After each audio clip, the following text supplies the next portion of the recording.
Assalamu alaikum and greetings to you all.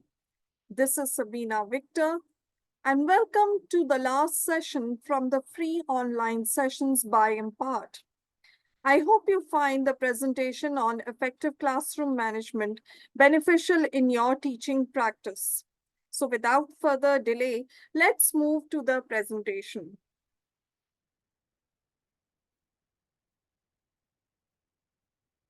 Okay. So I'm going to share a brief background about myself since we have many new participants. So I'm an educationist with nearly 21 years of experience in the education field. I'm the winner of the International Excellence Award by Global Education Network, which took place last month on 3rd of March. I'm the founder and CEO of Impart Learning to Excel and Grow. I'm a certified global trainer by International Internship University India. At the same time, I'm also a UNESCO MGIEP certified facilitator for social and emotional learning, in other words, CEL. I'm also a Teach and Seek certified digital trainer. I'm representing Pakistan at various international platforms such as Global Forum for Teacher Educators, Global Education Network, and Open Pakistan for Relo Pakistan, which is a public affairs section of US Embassy Islamabad, courtesy of Evolution Igniting Potential.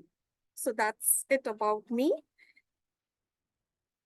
All right, so now this is a picture description activity. And what I want you to do is in the YouTube comments, I want you to give me your responses to the question that is, what do you think is happening in this picture? All right, so when you when you see this presentation, I look forward to seeing your responses. All right, okay, so let's move on. Now, I had given a task to the participants regarding a Mentimeter task. It was on Mentimeter, and the question was, what words come to your mind for classroom management? And you can see on the screen, I have received, uh, a good response. Okay, so let me read what the participants have shared. Some are relevant. I mean, most of it is relevant, but one or two there are irrelevant responses. So, what the participants have shared is in the word cloud, systematic involvement, acknowledgement, clear rules and expectations, student engagement, objectives to be achieved, interactive learning, attractive. Um, I think over here it's a bit irrelevant. Then you have behavior management, calmness, engaged, organized, interesting. Yes, for students, yes. Assessment, being inclusive, discipline, model class, ethics. Ethics, okay, let's see. Ethics in this case would be, uh, I think, irrelevant over here. Then is being in control, class control, communication, discipline and structure, emotional, students, learning environment, teachers' efforts, social skills, conducive environment, active listening. Then is efficient staff, another, what you can say, uh, I would regard it as irrelevant over here. Then you have time, task, submission. Again, the word calmness has come.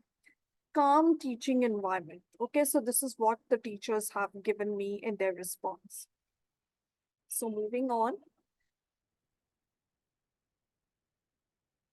Now, the next task slide is about what is classroom management. Now, classroom management, I'm going to give you now an entire detail about classroom management. So classroom management skill is essential for any teacher. Classroom management, is composed of a variety of skills and techniques that teachers can use to create a high performing learning environment. It aims to ensure classes run smoothly, disruptive behavior from students is kept to a minimum, and teaching materials and activities promote learning. The ultimate goal is to ensure that both teacher and students get the most out of the classroom experience. So, good classroom management should aim to number one, create an organized and functional environment for the teacher and students, establish opportunities for academic learning and personal growth. Number three, reduce bad classroom behavior and other disruption. Number four, be time efficient, therefore, and ensure learning time is always prioritized. Number five, make sure that the students are focused, motivated, and productive. Number six, promote an inclusive environment that caters to all ability levels. All right. So then next I would like to share related to classroom management is that classroom management strategies can look very different depending on several factors. Number one is the subject of course that you are teaching. Number two is the age of the students. Number three is the size of the classroom. Number four, your personality as a teacher. And number five is the behavior of your students. All right. So moving on. Now, next I come to is the importance of classroom management. Now, the first point is establishing rules and expectations. Now, an important aspect to effective classroom management is to ensure discipline. Now, classroom discipline is about managing students' behavior and minimizing distractions. Teachers use various techniques to instill discipline, such as establishing clear classroom rules and expectations, using positive reinforcement and timely correcting students' inappropriate behavior, etc. Next is point number two, that is creates a positive environment. Now, a positive class creates space for students to feel welcomed, valued, and supported. It starts with positive attitude and behavior. Teachers lead by example by modeling positive social behavior, demonstrating respect for all individuals, treating students equally. Demonstrating kindness, empathy, and a positive attitude uh, helps to make students helps actually to bring a sense of belonging and strengthens relationship between the teacher and students. Now, taking time to listen to students' thoughts, concerns builds trust and a sense of belonging in the class. And students feel protected and comfortable in expressing themselves openly. Now, number three is rewards and recognition system. Now, create a reward system that provides positive reinforcement for desired behavior in the classroom. It could involve praise or privileges to reinforce positive behaviors in the classroom with peers and teachers. Now, rewards can be in the form of stars, where students can earn those stars, stickers, and certificates by doing some task or by displaying positive behavior. And I distinctly recall rewarding my students with chocolates for getting good marks in the term tests and group work. Okay, so the next point is that is number four, uh, makes students aware of consequences. Definitely. That is, with positive reinforcement, it becomes essential for the teachers to address and discourage undesirable behaviors in the classrooms. Now, this can be achieved by making them aware of the potential consequences of misbehavior. Number five, drives student engagement. Now, it's important for teachers to keep students motivated and engaged in the classroom during teaching. Teachers can incorporate micro learning and use technology to allow students to explore.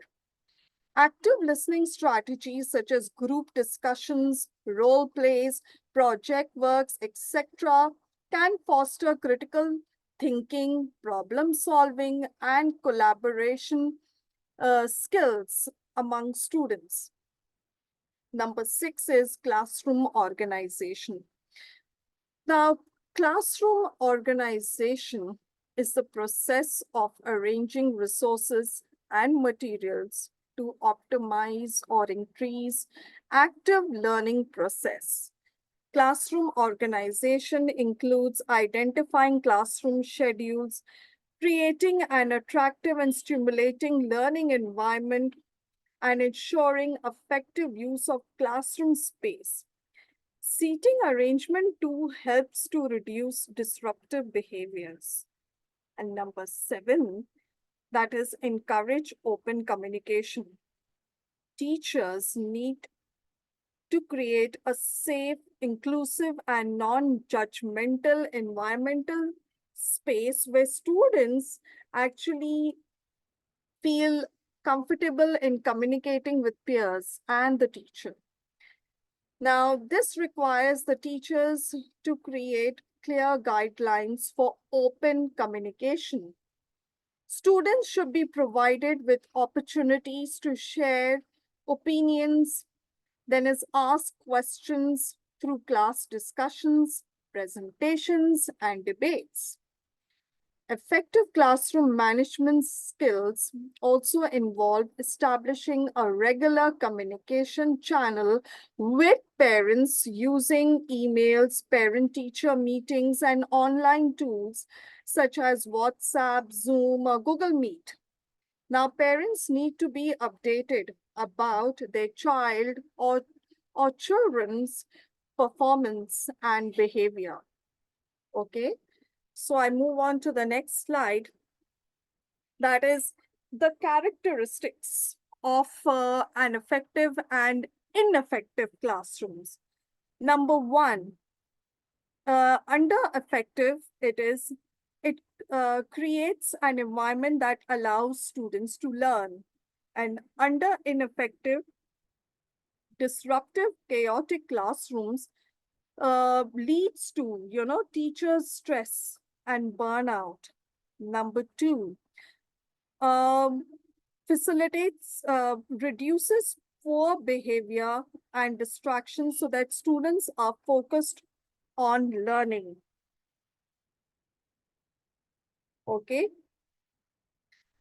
Students are focused on learning, and it also facilitates social and emotional development, which means how children start to understand who they are, what they are feeling, and what to expect when interacting with others, such as recognizing if someone is sad and by asking questions if they are okay. All right. And under ineffective, lack of focus on teaching can create a hostile environment for learning. Okay. Then is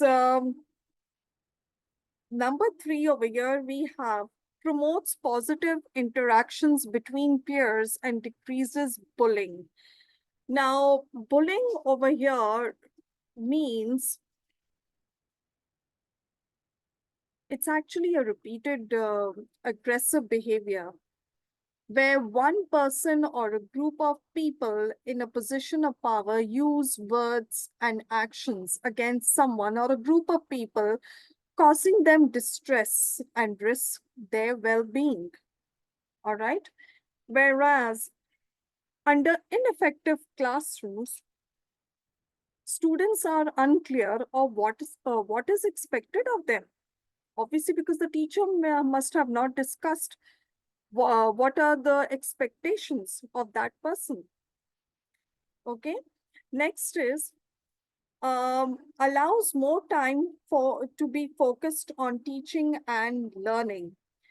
And also, it says that overpraising of students for expected behaviors resulting in lowered expectations. You know, overpraising a student can also make them overconfident, and the rules and the expectations which you have set for them can fall flat.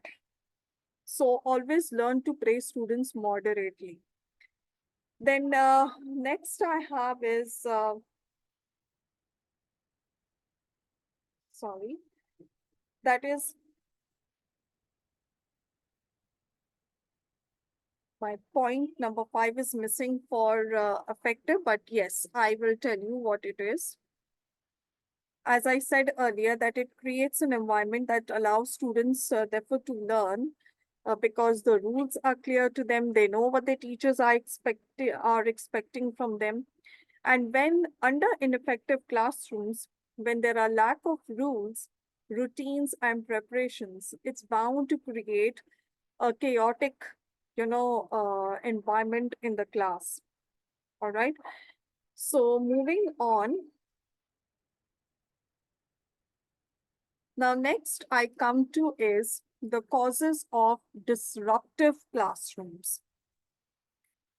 Now, the teacher's job becomes frustrating if discipline is not there, and that's what we all wish for. Teachers face a number of challenges related to disruptive and antisocial students. And a student who has negative attitude feels unmotivated to work and influences others to do the same. So on your screens, you can see I have made a list of common discipline problems. And number one is bullying, which I already explained to you earlier. Number two is cursing, swears, or being abusive. That is using, abusive language. Number three is a rule violation. That is violation of discipline rules. Then is skipping class or bunking. Then is fighting. And last is vandalism. Now, vandalism means destroying public and private property. Now, beside these factors, we have a list of other factors, which number one I have listed is broken families. Now, broken family means over here, children affected by broken marriages or divorce of parents. Okay, it can have an adverse effect on them. Uh, Number two is bad behavior of another student, such as if a student sees another child who has adopted this bad habit of coming late to school, definitely the other child will be, motivated to do the same. All right. Next is lack of discipline at home. That is, if parents are busy in their lives and they tend to ignore their children, it may affect their behavior, making them confident to indulge in bad habits because they know that there is no one to check on them. All right.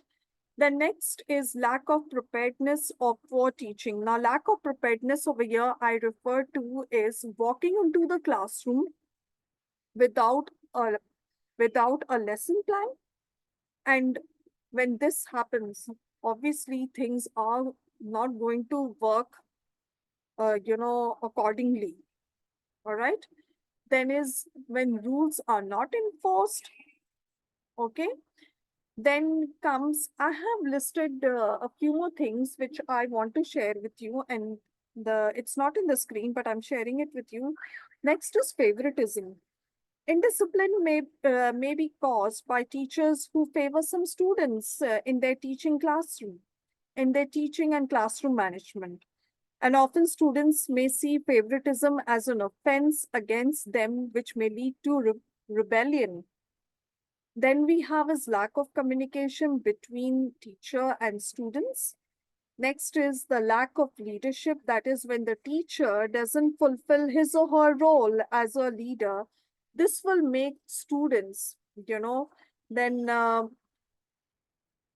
happy to play the role of a leader. And then next that I have listed is lack of motivation. That is when students are unmotivated, they tend to work in an indisciplined way. And then most of the time, they may not even work in an indisciplined way. And when there is indiscipline, it means a loss of time to the teacher and the student. All right. So moving on.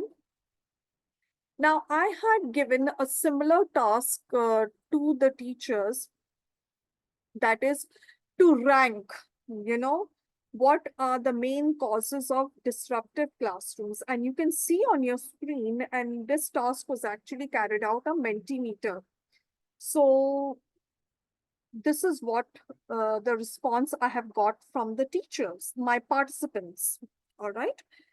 They have listed number one, poor teaching styles. Number two, lack of strictness or enforcement of rules.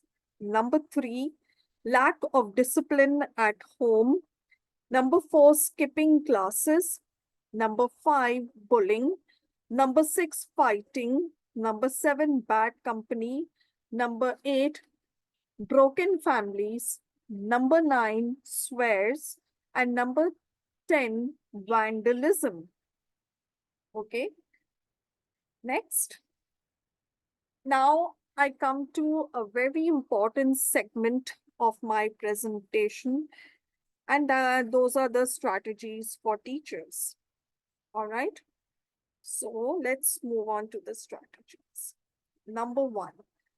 Now, teachers need to be role model for students. You need to display positive behavior for your students. Remember, students learn from the teachers, from the attitude or the behavior that you display. Okay, so make them learn positive things. All right, so that they can adopt and practice in their lives. And what are some of those positive behaviors? That is, use polite language, maintain an eye contact with the students, so that when you are in the classroom, you don't look at the walls, you don't look outside the window, or you look at the fans, or you look outside the classroom. Focus on the children, look at them, talk to them, communicate. Remember, maintaining an eye contact is also a part of non-verbal communication, and it gives a very strong message to the students that whenever you're teaching them, look into their eyes and teach them. It shows that you are that are addressing them and making them feel special, wanted, and also attentive in the class. Okay, it helps to show that you are there, you are in command, and you are listening to them, you are communicating with them. So maintain that eye contact. Then is keep phones in your pocket. Do not use your cell phone in the classroom. Avoid this, because if students see a particular teacher using cell phone in the classroom, it becomes a talk. And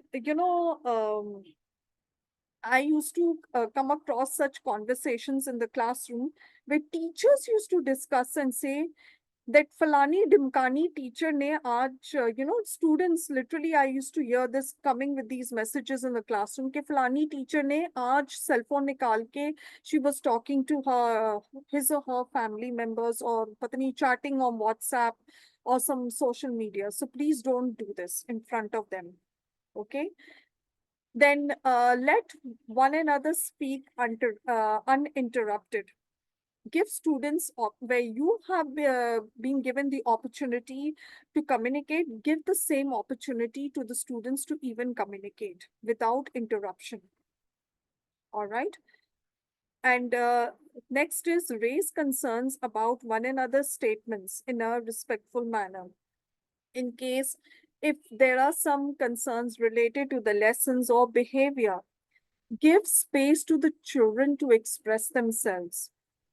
Maybe they express or maybe you express yourselves. Okay, so keep the channel of communication open. Next, allow students to establish guidelines.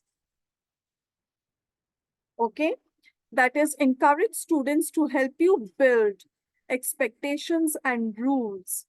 It will make them realize about the importance of classroom discipline.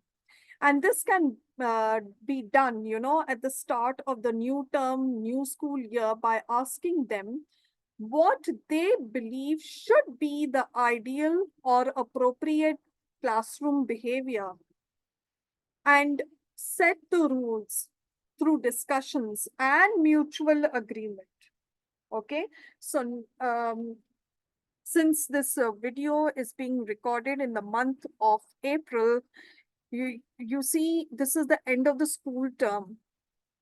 All right, and usually some schools they do have their new term, but whenever you want to start your classroom, you want to establish a positive relationship with your students, give them the autonomy to also establish those classroom rules and do it at the beginning of the school year. Okay, the first day when they come after in their new uniform and to walk and they are sitting in their new classroom, that's the best time to do it. Okay, next then is avoid punishing the class. Yes, address isolated problems individually instead of punishing the entire class, as it can jeopardize your relationship with the students who cooperate with you and do their work peacefully. Call out specific students in a friendly manner. There are some examples over here. You can say in a positive way, do you have a question? Do not do not say this. Stop talking and disrupting other students. You know what we often do sometimes, teachers tend to tend to adopt this behavior. Second positive, statement that you can give. Do you need help to focus? Do not say, pay attention and stop fooling around when I'm talking. You see, this disturbs the entire class. All right. Try to keep your tone a little bit subtle when you are dealing with specific students. Okay, because the tone of your voice can not only disturb the entire class, but your tone also means that you are making other students accountable for the things that they have not done. All right, next then is allow students to take initiatives, promote growth mindset, inject variety into your lessons by allowing students to work ahead and deliver short presentations and share takeaway points. When students take initiative in learning, it keeps their minds busy in work and it reduces the chances of creating indiscipline in the classroom. Next, then is praise for completion of task and behavior. That is, praise moderately students for the job well done, and this helps to improve academic and behavior performance. Now, I'm repeating again, praise moderately and don't overdo them. And when it is sincere, give examples of an accomplishment or a praise, maybe by through an inspirational story of a student who worked hard. All right, or you can inspire the class with the words of appreciation, encouragement, and motivation. Number two is your words of praise can improve a student's self-esteem, and self-esteem means confidence in one's own worth, abilities, and self-respect. Okay. Then is reinforce values, rules you want to see. Next. Then is build excitement and motivation for content in lesson plans. Create interesting lesson plans that have a variety of active learning activities and incentives for students. And examples I have stated, I've given over here on the screen. That is project work and reward certificates for excellent projects. Then you can have lessons which require students to go on a field trip so that they learn something from the field trip. Then is display the work of the best work of the student or students in the class notice board. You can even have other appreciations incentives such as students or group of the week or month. I distinctly want to share with you that since English language and literature, these they are my forte. So what I used to do is I used to have role plays in my literature lessons, making students enact certain scenes from the novels and plays. This even not only made them active learners, but they also learned new things, when they were working in groups. Social skills, such as being patient listener, giving others a chance, caring, sharing, etc. I also used to have this thing of making students work on biographies. That is, it was a task which was a 1 month task, but students were given time to work on it. All right. And the task was like working in school as well as at home. At home, in the sense that they could work on the artwork, maybe, and it was biography of their people whom they admire the most. All right, their likes, dislike, etc. And in that, students had to interview, either a family friend, a family member, or family friend, or someone whom they admired the most. Some of them, chose to convert that biography into an autobiography, and it was okay, acceptable because it was a part of creative writing. All right. So these are some of the ways of how you can make, your students engaged in the lesson. All right. And also motivated. Next is address inappropriate or task of behavior quickly. That is, avoid hesitation in addressing inappropriate behavior, especially when a student breaks a mutually agreed rule. Acting sooner than later will reduce negative feelings and difficult conversation.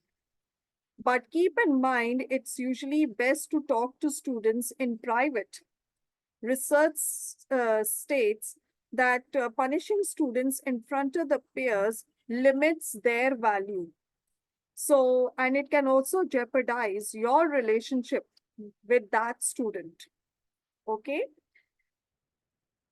So, I want to share the strategies which my participants had shared through Padlet. Okay. Let me just stop sharing this presentation.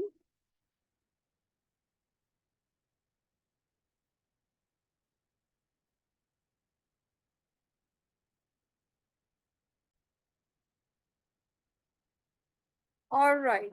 So you can see on your screens, this is the response I have got from my participants, and they have really done an amazing job in sharing their responses about the strategies which they use in their classrooms. Okay.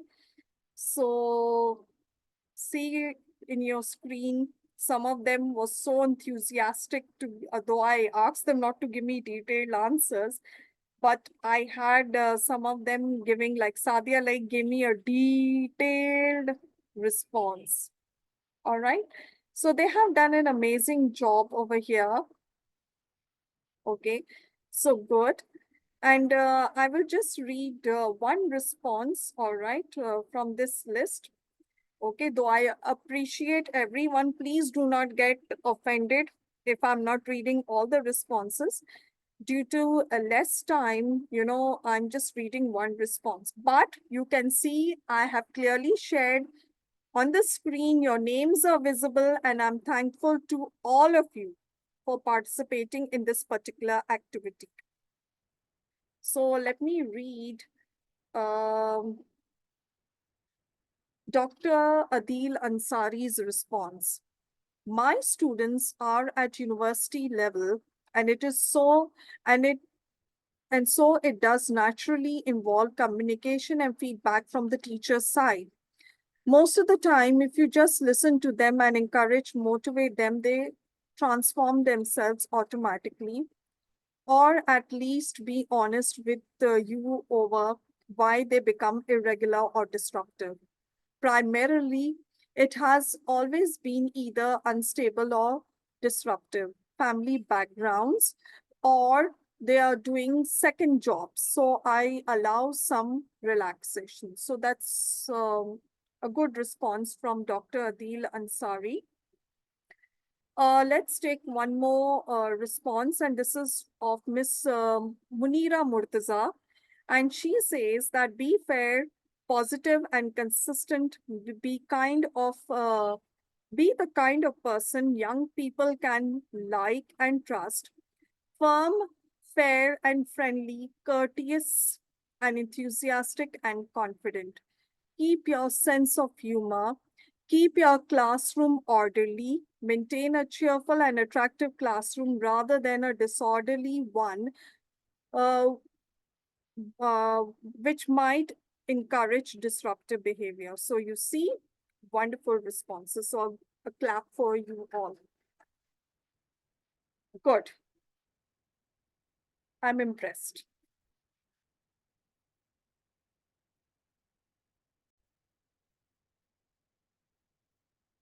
Okay, so next I come to is easy classroom management tips for teachers. All right. So the first one is be proactive, that is, anticipate potential challenges and address them before they escalate. Number two, stay organized, that is, maintain a well organized classroom environment to facilitate smooth transition and efficient use of time. Number three is seek professional development. Continuously seek opportunities to improve your classroom management skills through workshops, trainings, and peer collaboration. And then last is reflect and adjust. That is, regularly reflect on your classroom management practices and make adjustments based on the students' needs and feedback. All right. So next I come to is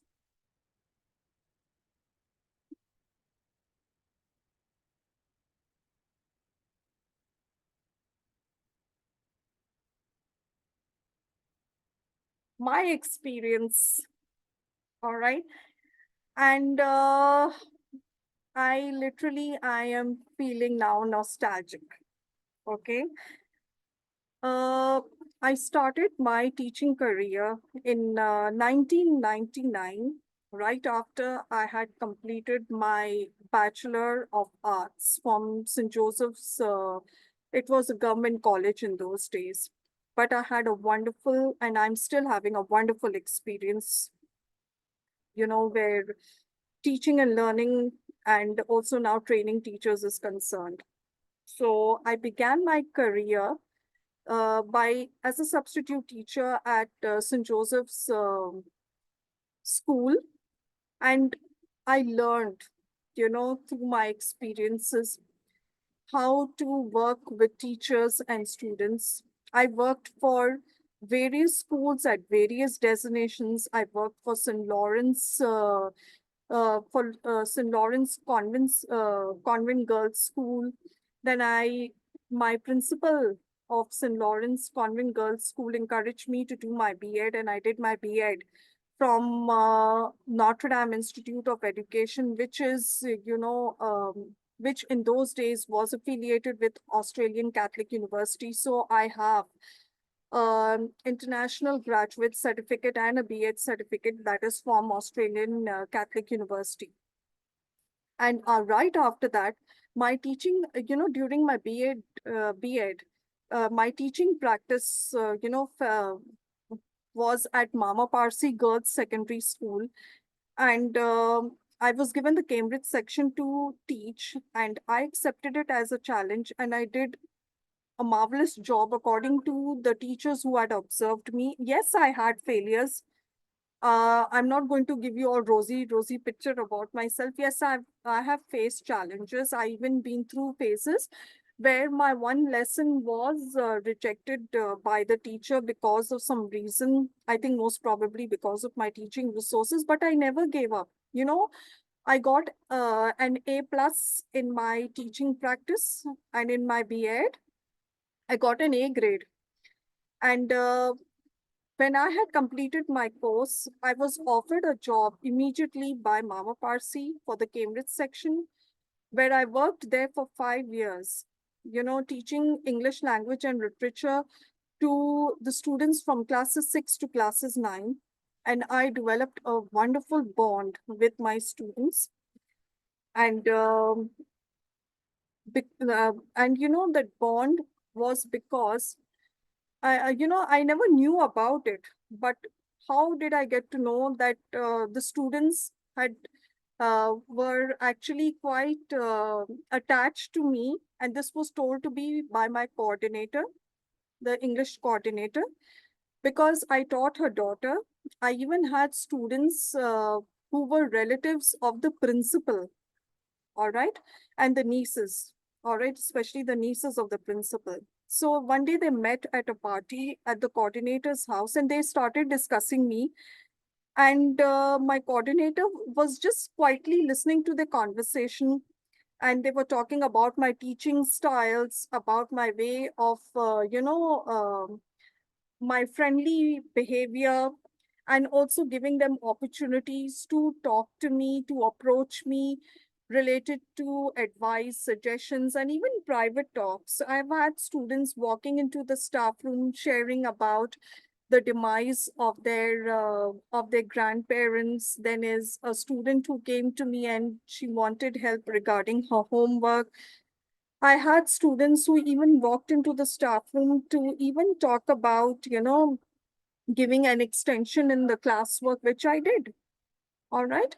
So my coordinator phoned me and told me that, Sabina, do you realize that what's happening in my home? I said, I do not know what's going on in your home. She said, I'm having a party for for the students because my daughter is your student, and they are talking about you and they are literally praising you, and I feel so happy that I couldn't control myself. I wanted to share it with you, and that's how I realized that the students really, they admire you, they see you as a role model, and I was quite taken up by their behavior. And when I left Mama Parsi school, the students were quite disturbed. The students and their parents had organized a farewell party. That was in 2009, I'm talking about, at Pizza Hut at Tipu Sultan Road. And I was invited over there. That entire party was thrown by my students. They gave me gifts, they gave me cards. One student even dropped me at my home with all the gifts and all, everything that they had given to me. And I was reduced to tears. And you can see on the screen, I have shared a picture of my students then, that was in the past, and now. Since I am, an Open Pakistan alumna, I was given an opportunity to work even as an event ambassador for Relo Pakistan for their workshop in 2022, and to choose schools to attend that, conference for English teachers. Sorry, for teachers of English.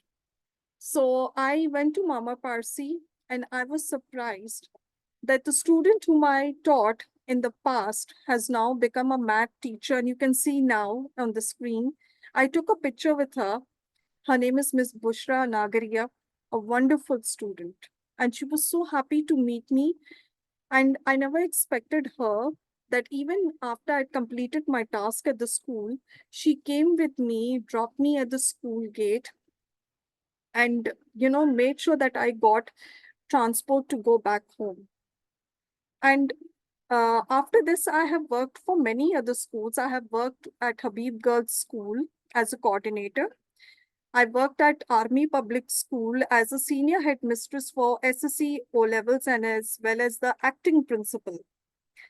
And I worked even for Al Murtaza School, which was a boys' school. So you see, the purpose of sharing is not to boast about my story, but to tell you what a wonderful journey I have had and I'm still having, with my students. My students are now married, they have their own families. And I am so happy to share with you all that I'm a nanny teacher. Yes, I'm a nanny for their kids. But the bond with them has not stopped. They do keep in touch with me. They're in touch with me through WhatsApp, Facebook. I even receive messages from them. There are most of them are settled abroad in Canada, America, and elsewhere in the world, but they do message me. And the thing that has helped to keep that strong bonding with my students, I'm sharing with you all now. That is, I learned from my experiences. The professional development courses and trainings have given me a lot of ideas how to make my classrooms interactive, engaging, lively, and motivated. I focused on building a beautiful but a strong rapport with my students. That is why they are still in touch with me. And also, I told you that they used to have their timely visits to the staff room for advice, suggestion, and private talks. I used to praise them, but praise them moderately. I appreciated them for their work. I made myself approachable and accessible to communication. I even used to update their parents with academic progress and behavior. And this is how, this is what teachers need to do. I'm sure you are doing it. All are doing a wonderful job, but these are just reminders that these are the some steps which can help you to control that disruptive or indisciplined behavior among students. I have even taught students from broken families. I had a child whose parents were divorced, and it affected his studies. That child couldn't concentrate. And on the last day of school, that child submitted his journal to me for social studies journal, because I used to teach social studies and English at Al Murtaza school, boys school. So that boy gave me his journal. I thought that it was an incomplete journal and I just kept it aside. But then he said, Miss, please have a look at it. There's a surprise for you. I said, okay, I'll see it. I started checking all the journals, and I kept his journal for the last because I wanted that suspense to build inside me, that excitement. And when I finished checking all the journals, I opened his journal and I was literally, reduced to tears.